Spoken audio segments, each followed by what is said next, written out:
So, good afternoon to our Inspire Elsie's radio listeners. We are in the month of October, that is Pink Month, Breast Cancer Awareness Month. That was our topic last week on Inspire Exclusive with me and Nadia, Tony Jacobs. This week, we will be discussing child marriages within Africa and just the practice in general. Um, Nadia is a counselor at Balthorn Primary. She has been in the industry for 20 years. She is an expert on holistic healing. Um, so welcome to the show, Nadia. Thank you. Thank you for having me, Lam. Um, so let's get straight into it. Child marriage in Africa and other continents. What do you, in your profession, think is the primary root cause underlying the persistence of child marriages, and how does this affect gender inequality, and how does this affect children's core belief systems around the ratio of men being superior to women? Ilam, gender inequality, this has been going on for many, many, many years. Jan took us the tijd, soos hulle sê. And it's something that has been inculcated in generations, religions, and it goes on from year to year. I think what we need to understand around that is the inferiority of a woman or a girl child, and the fact that the human rights as a woman and child is being taken from them. The fact to a good education, the uh, healing methods, medicinal or other. So most of their rights has been ripped away from them. And if you look at places like Sudan and a lot of countries that we have in Africa, we still have a huge amount um, of child marriages happening there. And the inequality, one still sees it today because remember, we have such a lot of foreigners that has come into Cape Town, residing in Cape Town, and you actually still see it. You, you can see it on a husband and wife. Little things like she would stand behind the husband. I don't know if you ever like been in a supermarket and you just look, the female is quiet. I see it at school sometimes where the male talks, the female does not talk at all. Little things like that. So it's definitely still there, Ilam. Mm. Definitely. And Uh, with regards to the yeah, I think in a lot of cultures, it is also where the male is very dominant.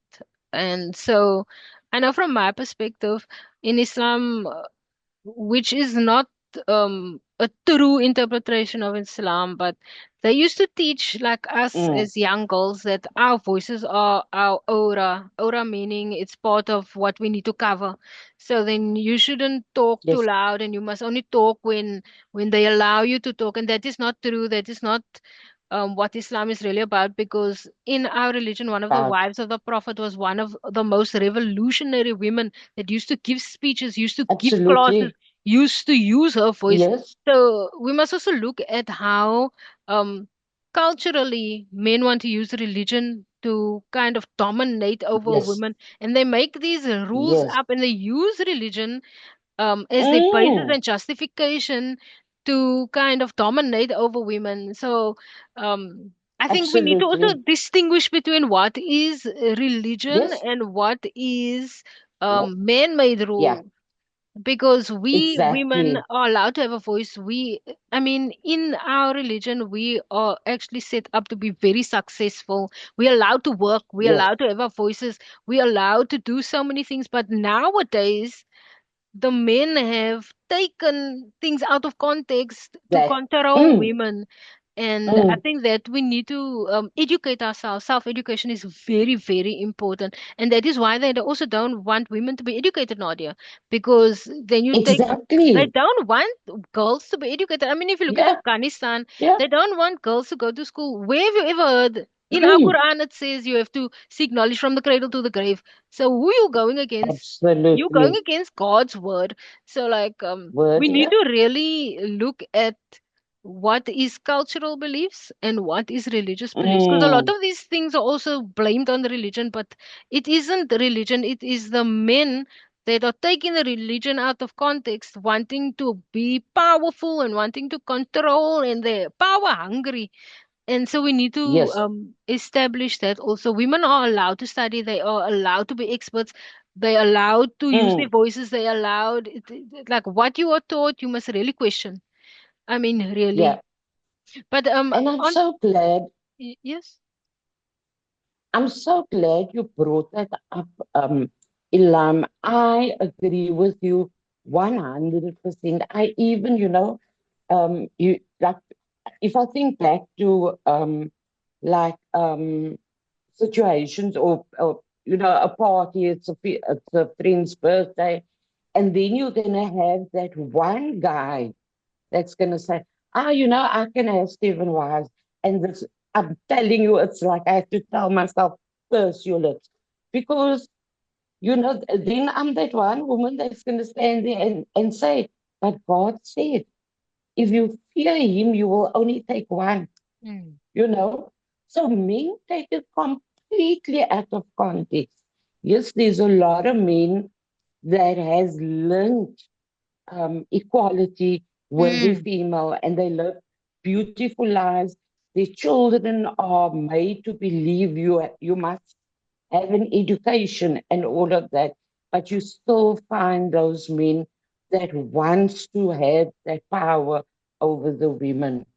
And unfortunately, because their education has been taken from those women, they don't know any better. I mean, So, some so women in this fear, world now they can't even read and write because they don't allow them to yes, go to school. So, like, yes. from your perspective, how do you take such a situation? How do you break that cycle? I think, you know, this is what I say to a lot of my clients. Fear is driven, Mm. right? Fear is driven by anger. Fear is driven by adrenaline. And the more scared you become, what you don't realize is that the more power you have, because you look at fear or anger as a bad thing.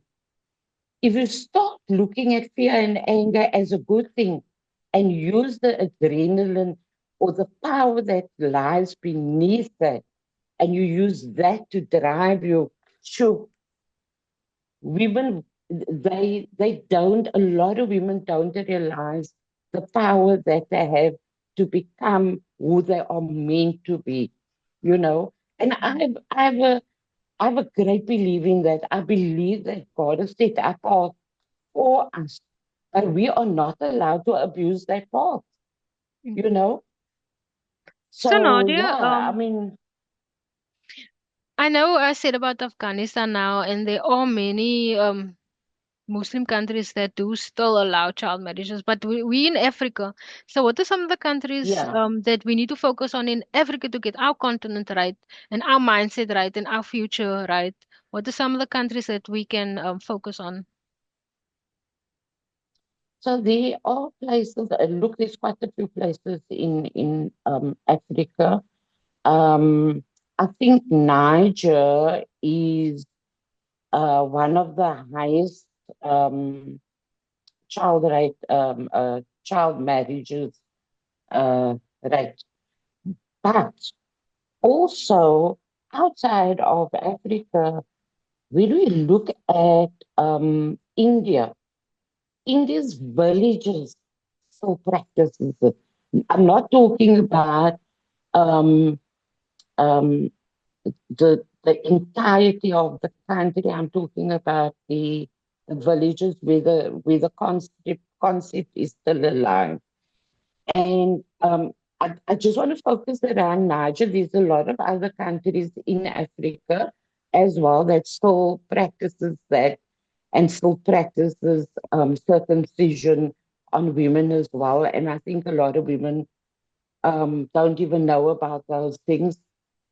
But in Niger, if you um, if your virginity, for example, has been broken prior to your marriage, or you fall pregnant, or you run off and marry somebody, Hmm. um, you are dishonoring your family, and for that they kill you. They kill you. It does happen in other places as well, but it's not as severe, you know. Or you get beatings, and so on. The list is long, Ilam. The list is long. And I just wish, and I hope and I pray that people like us that's in a position to counsel these women to help them find their way in life, um, that can understand that there is hope for them. And that also leads to the legal aspects of it as well, you know. Hmm. I know I was doing some research on genital mutilation as well. And the basis, from what I can understand, please correct me if I'm wrong. Anyone can correct me if I'm wrong, but the basis of genital mutilation comes from that women shouldn't enjoy Yeah, masturbation. Like they mustn't pleasure yeah, themselves. Your pleasure is meant for a man. And that is where the yeah, practice started because once you become once you start getting your period, so then your body starts developing. You go from being a child yes, to becoming an adolescent to becoming an yeah, adult. And so women obviously were exploring their bodies, and men got upset and they didn't want women to explore their bodies and pleasure themselves. yeah, And so they made this yeah, rule up about you're not allowed to masturbate. And then because it's a human thing, I mean, when you start exploring your body, it is absolutely normal to touch yourself. yeah, And so yeah, then they started like cutting off your clitoris because they didn't want yeah, women to enjoy themselves. They only wanted, you are only yeah, there to procreate with, you are only there to have children with him. And so, like, this is a yeah, very very absolutely. deep rooted issue. And so, Yeah, that is where the power struggle is because yeah, men want to control our bodies as well. yeah, And that is why there's so much fighting also in the world because it comes from mm, control. Men want to control other yeah, men and men want to control women.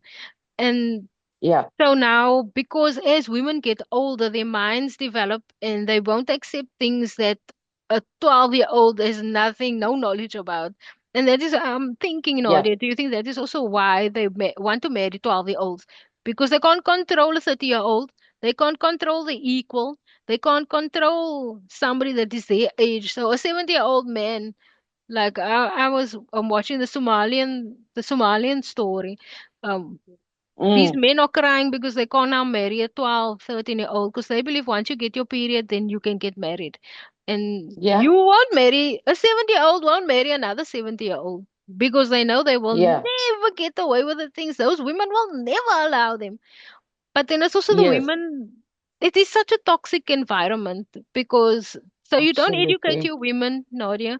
So they can't be independent, they can't make their own money, they can't stand for themselves. So you want always a Yeah, submissive woman under you yeah, and you enjoy this and the children are like rejecting this now. Like when I read the stories of some girls, they refuse to eat for like weeks. They don't want to eat, they don't want to yes, drink, they don't want to get married. They're pushing the person away. And then the men have meetings online, audio, by the way, online. They're having meetings like down sure, encouraging each other, like 55, 65, 75-year-old marrying a 9-year-old, a 10-year-old, encouraging each other, saying, oh, don't worry, she'll get over it, she'll get hungry. Like they like coaching each other on how to yeah, like handle the situation instead of thinking like what I'm yes, doing is wrong. And like, I'm not even giving this Yeah, child a chance to have a life. You already had your life. yeah. You And 70, you 65, you like retirement age. yes, You had your life. yes, Why are you doing this to somebody that needs to still yeah, experience so many other things? And then there's so many stories yes, within Niger, within African countries where they marry these young girls. Then they have five, six babies yeah, with the children. And then, I mean, yeah, they're having children with children. And then they leave them. yeah, yeah, They abandon them, they divorce them, and they leave them. So like, why are men not yeah. talking about this? Why are you coaching each other on how to be evil when you can like have proper meetings and like talk about other men and take accountability for your action? Like, what are you doing to women in this world? Like, and why is this being allowed? Like, it is so And even, disheartening, and I feel so yes, like, it makes me so sad to sad. think It's like sad. It's a sad. 9 year old girl's whole life can be ruined because of a 73-year-old man's lust. Like, because you Yes, don't love that yes, child. Like, let us be honest, you don't. You yeah, are thinking about lust and you're thinking about like how to yeah, pleasure. This child must just pleasure you, and you don't even give that child, this girl child, a chance to have a life. yeah. But that leads into my question, And like, so what happens to a girl?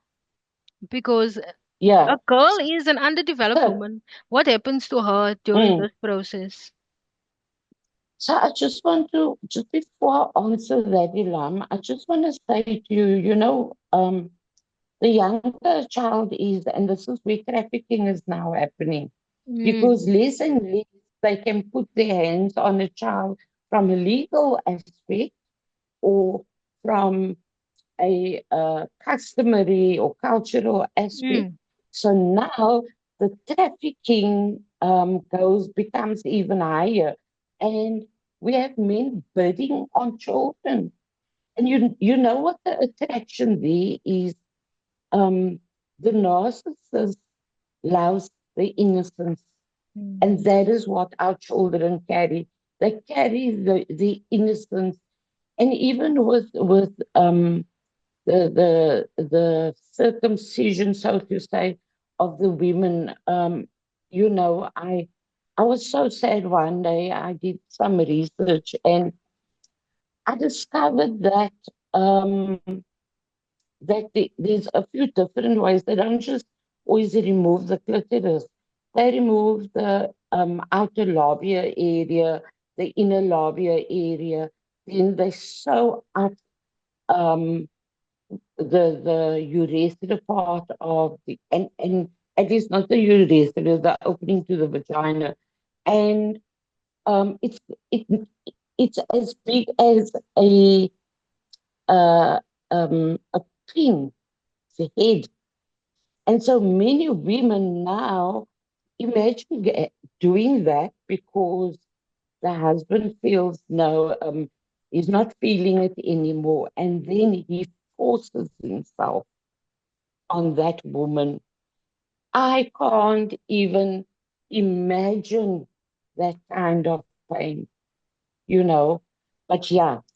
So the question you asked, Ilam, just refresh me. I just had to say that. yeah, what happens to the girl child when she enters into such a relationship? Mentally, Okay, so physically, spiritually, like what happens to her? Like the consequences of child marriage. so remember this the whole cultural thing. And if we look at it, maybe I don't want to keep saying Niger, but because I've just enveloped my research around Niger, and because of them having the highest stats, the child is affected physically, emotionally, um, and just so much more mentally, because the child is young. First of all, she doesn't understand why she's been given from one family to another. Um, can you imagine? I mean, the fear that that child holds because, and the hatred that she has for herself. She starts hating herself. Why was I born? Why did I have to be a girl? Um, um, am I going to see my family again? And no matter how bad the family treated her or created a belief system, through all of that, she still wants to stay with the family because the fear by the family is better than living with the fear of your husband that's going to use you, and so on, right? And these girls generally, their bodies, their bodies are not developed yet. Hmm. So, and this is also something I've discussed with my girls at school. A lot of girls become sexually active in our country now by the age of 12 and 13. And I say to them, the Almighty, and generally even, your body is created in such a way that not to have a child at 12 years old or 9 years old. Your body's created in a way whereby when you get to adulthood, you are now ready, to conceive and have a child. And therefore, there is such a lot of complications, you know, because the child's body wasn't ready. And now her husband is saying, I want 5 children from you, and I want 5 male children from you. And every time you produce a female child, the child gets sold off, you know. So these are all the things that this child has got to go through, and the expectations that is forced upon her by her husband, by her family, and by the country she lives in. So in her mind, it's, I'm here, this is my body, do what you want to with it. But she doesn't have the education to stand up and say, that's it, no more, I'm going for help now. Yeah, and a lot of places don't have like an office. Like I know in Malawi now, they have an office if because they establish laws to prevent child marriages. So they now have an office. Yeah, The practice is still going on, but if you report it, then they come there and they remove the child. So there yes, needs to be that. There needs to be consequences and there needs to be arrests and there needs to be like the system needs to be set up to protect the child. And also yeah, we also need to we need to understand that they want to control your body. Like your body is your body. mm, You get to yeah, decide what you do with your body and when you want to do things within the framework that is given to you. So we also need to yeah, establish that. I mean, I was reading this, I was watching this podcast, Nadia, that out of mm, Africa, only 17 countries in Africa um bans child marriage. That means there's 54 mm, countries in Africa. That means 37 countries allows child marriage. So we need to also if you think yeah, about it, we have the African Union. Like why is yeah, this not a topic at the African Union, knowing now scientifically that your body only reaches maturity at 21 and mentally only at 25? Why are we not adjusting our cultural practices with the knowledge of what people like our research paper, scientists, doctors, why are we not adjusting our practices to that? Because if your body is only mm, reached maturity at 21, that means that from 21, your body would be ready to have a baby. They said between mm, 18 and 20, 21. So mm, how do you not understand that? Like, yeah, and is that information yeah, not getting to them, or do they know about it? Like, why is there no dialogue there when it comes to this? Because yeah, this is us, this is our gender, this is women that is being affected by these things. And you want to say my child is your child, but my sister is your sister. This could be me yeah, in a next. Okay, not everyone yeah, believes, but imagine you born in that situation in your next life, for example, yeah, and you born in, yeah, and you have to be a child marrying a 73-year-old, 74-year-old man. Like, yeah, how yeah, do we not have a conscience around this? And why do we care so exactly. little about a girl child? Why Yeah, is in many cultures a girl child is actually revered because we are the ones that give life. So we need to change the mentality mm, also. So how do we exactly. like Nadia, if you were to go into these countries, like what is the first thing you will do? I think I would probably minister to them first of all, Mm. because ministering irrelevant of what culture and what religion you are. Ministering means that for me as a humanitarian, I would reach out to the human in that person, the human side of that person, because everything has been taken from her. She's lost the dignity, she's lost the power, she's lost everything. So Mm. that's what I would work with. I would work with the human part because we all, I say it all the time, we all have good and bad inside of us. So we need to recognize who we are, what we want, and how do we move forward from there. That's what I would do. Um, in the sense of help in those countries, there are shelters available for these women. So there are a lot of, I know there's a lot of, I think uh, they are called, it's like traveling ministers that Mm. goes around. But I know there are for Muslim shelter, there's Muslim shelters as well as Christian shelters, and then there's general shelters where Mm. it's irrelevant of what age you are. You go there, you look for help, you seek help, and those people that heads those shelters, they are the ones um, that has this great belief in the children.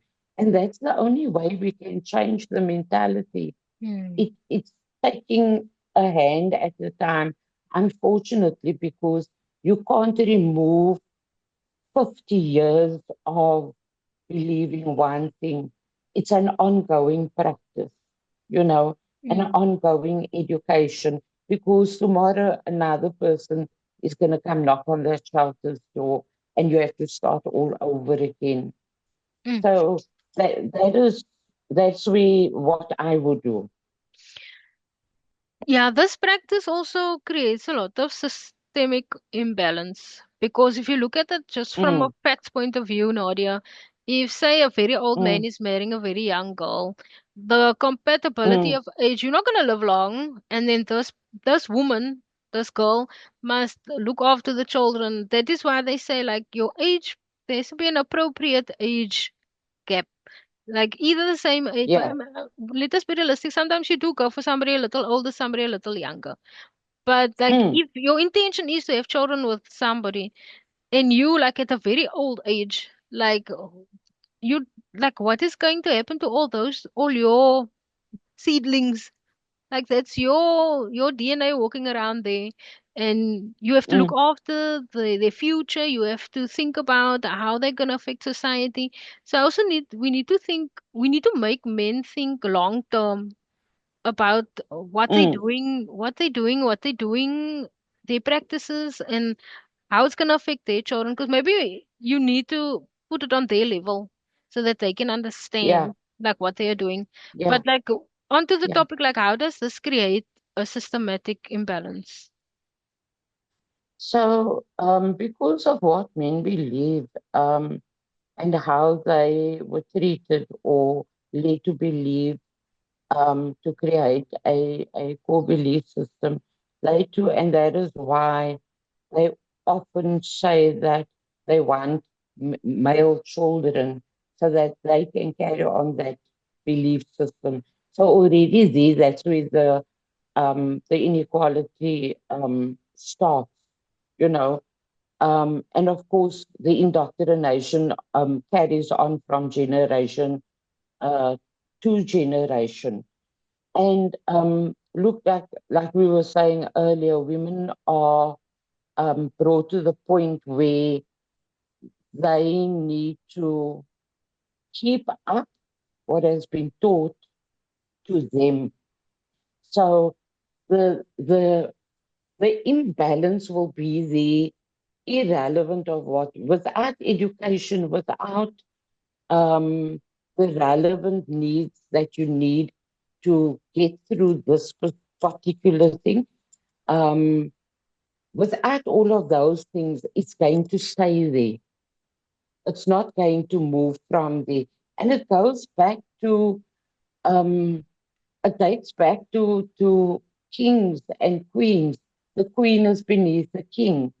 It goes for as long as we can think people on this earth, tribal, a tribal king, for example. So that system has been there in all cultures, not just in specific cultures. Yes, it's now become specific, but that is the imbalance and the systemic imbalance between women and men. And like I said earlier, the kings used the same ideology of that, to promote the fact that the male is better, he is more powerful, and a woman cannot do what a man can do because he's muscular, you know. So all of that added to the fact that women thought I'm less than. Mm. Yeah. So if you could speak to all men now, Nadia, what message do you have for them?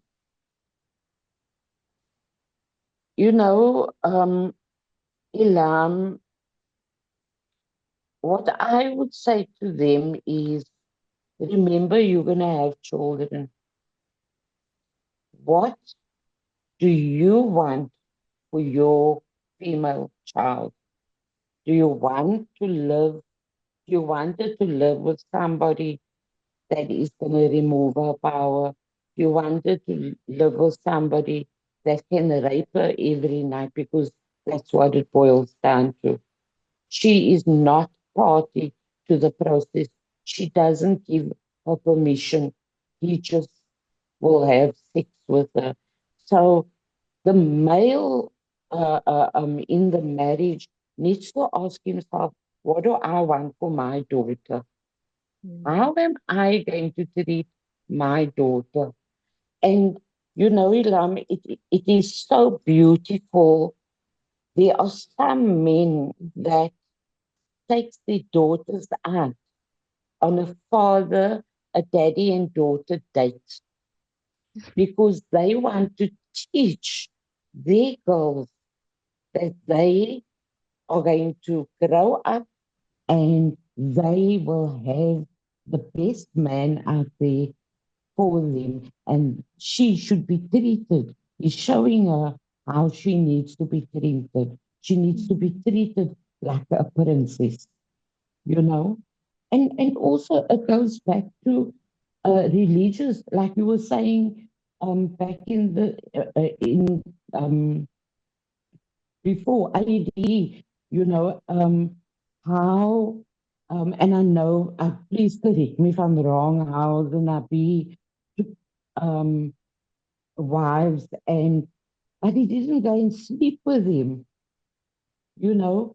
And the same with Christianity.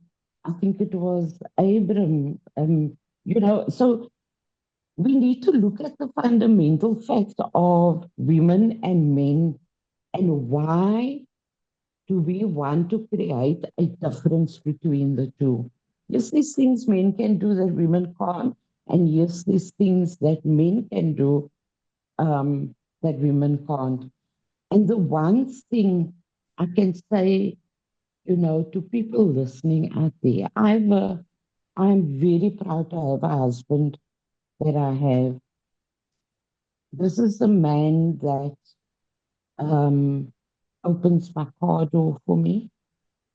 He will open a door for me if we're going anywhere. If we're going out to supper, he pulls out a chair for me.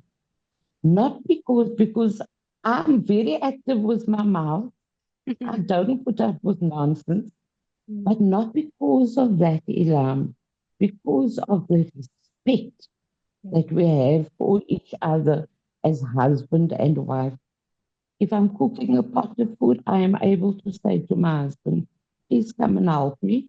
And he will take care of, okay, do you want me to peel the potatoes? That is a respect.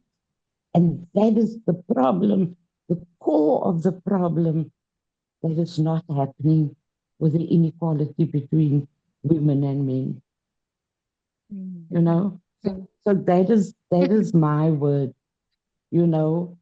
Get your respect in order, and your children will benefit from that. We're coming to the And end of the show, I, Nadia.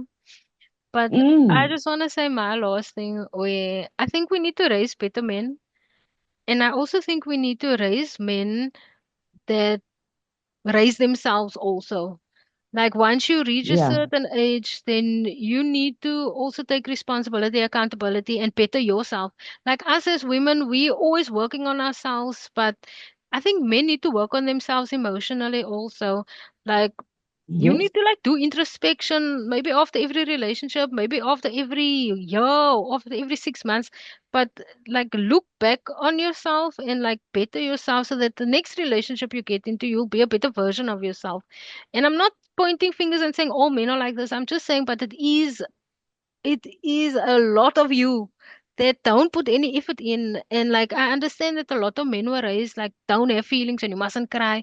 But then you need to kind of break out of that teaching that is of a toxic nature. yeah, So then yeah, you also have to take responsibility. Because I mean, I was also raised mm, in a very staunch way. Like we were taught things, and afterwards I questioned things because I was like, I don't understand. Like why are things the way they are? So you can't break out of that mindset, but keep your faith and keep mm, your your true self absolutely. and like always be working Yes, on yourself. And like there needs to also be this atmosphere of not having excuses. Like you can't justify your negative mm, behavior. You need to work on yes, yourself. So I think if men in general work on themselves, like we as women do, then we will have a more equal society. We will have a better relationship between men and women, and we'll have more husbands like you, Nadia. and I tell mommies raise men, daddies raise girls. Mm. So the way you treat I've got twins, that's 28 tomorrow. Ah, happy They birthday. treat their partners, thank you, they treat their ladies like queens Mm. because of what they've been taught by their mother and their father. Mm. And I didn't come from that. I had to change my entire life to create that for them. So it's like you say, Lam, men need to take responsibility and Thank you so much, accountability. Nadia. We've come to the end. Our time is up. Um, you tuned into Inspire exclusive with Nadia Tony Jacobs and me, Lam. And tune in every Tuesday at 2 p.m.